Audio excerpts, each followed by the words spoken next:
This video is sponsored by Loot Date. Hey everyone, what a rotten f***ing time to be alive, huh? But enough about the world. What about me?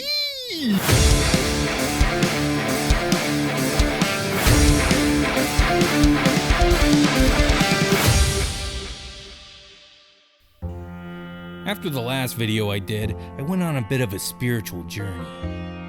I talked to the trees, I pissed in the rivers, had some crosswords with a goat, and watched a load of Tiger King. I'm not sure exactly how I got there, but for some reason I decided I was taking the channel where no one had gone before. I was gonna draw Tiger King as Batman! I should probably mention at the time I was wicked depressed. I mean, the logic there is sound, right? You've got a guy who... I've had 2 boyfriends most of my life. I currently got legally married, thank God. I have tried drugs through the younger years of my life.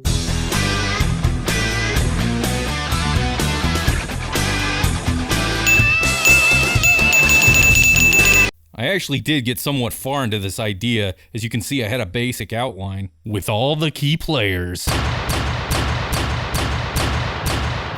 Heck, I even almost finished the king himself before my third brain cell piped up and told me to move on.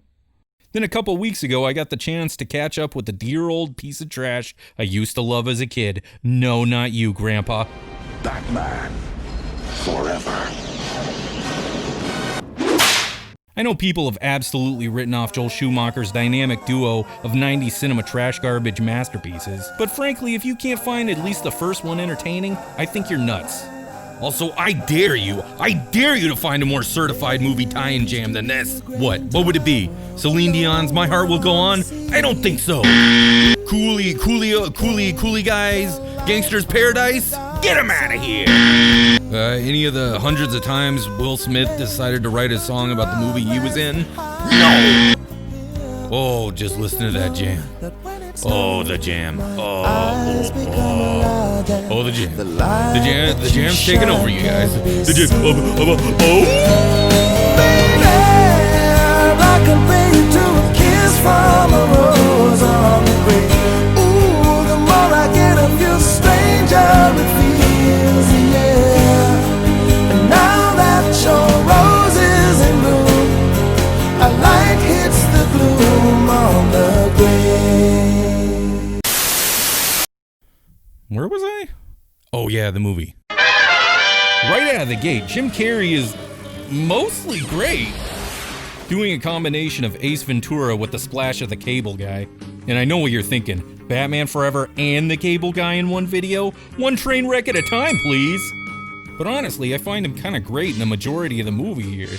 He's so completely over the top, I feel like he must have either taken over the role, or what they had wrote just happened to fit him perfectly. It's too bad that I feel like one of the weakest parts of the movie is that green suit.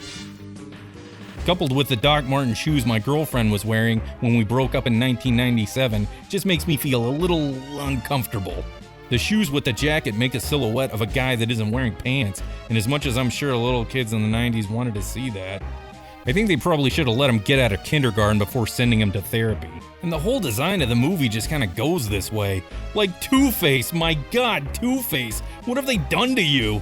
I mean, Two-Face's color scheme is typically black and white, so of course they went with, you know, yellow and pink. Sure. That combined with all the different prints and patterns just makes the design impossible to read. Especially due to the fact that right on the other side of him is just, you know, Tommy Lee Jones in a suit. But hey, at least they included the beefy karate minions with facial piercings. You know, from the comics? Honestly, what the hell is happening in this movie? But oh, the star power don't stop there. I mean, you got Val, who am I again? Kilmer. And Chris, it was a 90s O'Donnell, taking up lead roles because Wet Sox typically travel in pairs. Nicole Kidman shows up to keep this from being an all-male Gotham-themed rendition of Cats. I like to park my Batmobile in that Batcave. You know what I'm saying? Well. Honestly, I feel bad for Tommy Lee Jones because it seems like they just had no idea what to do with the character. He mostly comes off as Jack Nicholson's Joker, but wasting a different brilliant actor's time. Hold the giant 90s cellular phone here. Is Drew Barrymore in this? As what? Besides, I made your favorite tonight.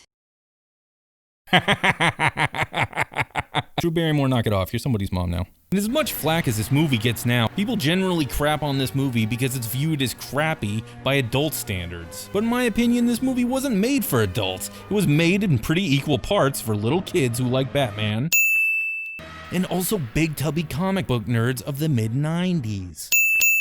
And in total fairness, how the crap were they supposed to know that what people wanted out of Batman was a gritty, realistic version of the I'm gonna put another set of quotations around this bad boy. I don't think one set'll hold it. Version of the fictional character, especially when comics were just about the height of their goofiness when this thing was made. People are quick to point out it missed the mark, but speaking as someone who was a kid in the 90s, I love this goofy piece of shit. I had the toys, the horrible SNES video game, the jumbo-sized McDonald's cups marketed to kids. Why was I fat again? Also, let the course show, Batman media sucks nowadays too. It just sucks in a different way. Ahem. For instance, this is Damian Wayne. Damian Wayne is a genetically engineered son of Bruce Wayne, Ra's al Ghul's grandson, a tough as nails, badass 12-year-old ninja, and who is also a completely unlikable little piece of I don't need to be trained by some circus clown. Bruh. Where were you? Biological accident doesn't make you my father. Sure as hell doesn't make me your son. Oh, but sorry, Batman Forever is so horrible because the suit has nipples on it. Alright, you might have a point. I still wanted to draw these guys for, if nothing else, the nostalgia, crazy color schemes, wacky costumes, and I can't think of another thing. So here we go! I went back and forth on the basic composition for a while. At first I had something with Batman dead on facing the camera, and then after that I fooled around with a landscape composition. Eventually I landed on the one you see here. I wanted Nicole Kidman front and center for reasons. I wanted to get the Batmobile in there as well because, say what you want, but this thing is worlds cooler looking than anything Batman drives in the Christopher Nolan movies. Listen, I know, pedantic movie bros, the car makes no logical sense and would probably get stuck in a speed bump in a Kmart parking lot, but I don't care, it looks cool. Also, I wanted Robin in there because Robin's cool, okay guys? I'd like to see you karate chop a couple socks on a wash line, Alfred, you old piece of shit. And I wanted to draw the bad guys, but you know, like, not all of them. Things went pretty smooth until I had to decide, like, does this need to look like them? And then I decided, no, it does not.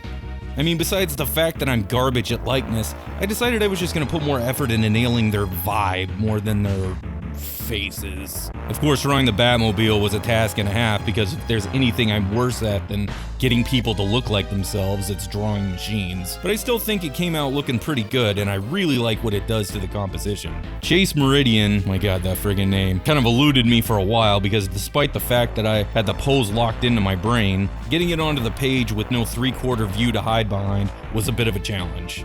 For me, it's always the more subtle poses that give me the hardest time. Drawing a big crazy power stance is much easier than clearly conveying subtle natural movement. As for the bad guys, I really wanted to put more effort into Jim Carrey's Riddler, but I felt weird about giving him more page real estate than Tommy Lee Jones, so I'm okay with what I have here. The colors came together pretty easily. I had an idea of what I wanted from the beginning, but I will say the exact contrast and hue of the green was something I messed with until pretty much I got the video done. The designs for both Batman and Robin I kept somewhat close to the movie. Batman looking more like he does at the beginning of the movie than the complicated, messy design of the end. Man, it really kills me this movie was so badly received, because I really feel like they kind of threw out the baby with the bathwater when it comes to how future media would depict these guys. Like, look at Robin. If they'd just ditched the red thong for some green pants. Never mind, that's much worse. But I wanted to keep them looking pretty similar to the film, so I just kept the bat panties for Robin, and I meshed the two bat suits together. And there you have it. Another completed piece in a fitting tribute to a totally okay 90s movie. Thank you guys for watching. Right off the bat, I want to give a big shout out to the sponsor of the video, Loot Date. The box of condoms and open Jägermeister bottle they sent me really helped me out in these tough economic times. Also, a huge thank you goes out to everybody on Patreon. I'm really sorry things got frigged up, but I've reached out to y'all and I'm trying to make things right. Especially super big thank you to Joseph, Antonio Vargas, Doug Anderson, and my main dudes, NPC Ryan, and super mega homie, Ithritable. Just the encouragement would be enough on its own, but you guys have gone a step further, and like I say, I'll make it up to you guys, and I really appreciate the support. Also, I'm sorry there's been such a gap between videos. I've gone through a lot of personal stuff this year, and for a long time, I honestly thought I'd never make another one.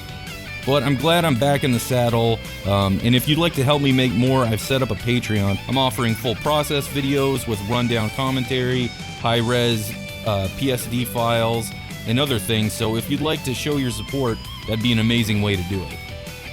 I've also got sticker and prints pack coming, so keep an eye out for that on my Instagram, or the link will be in the description. Honestly though, I just want to make it clear, any support is amazing. You know, I put that first video up, and I honestly can't put into words what some of these comments have meant to me.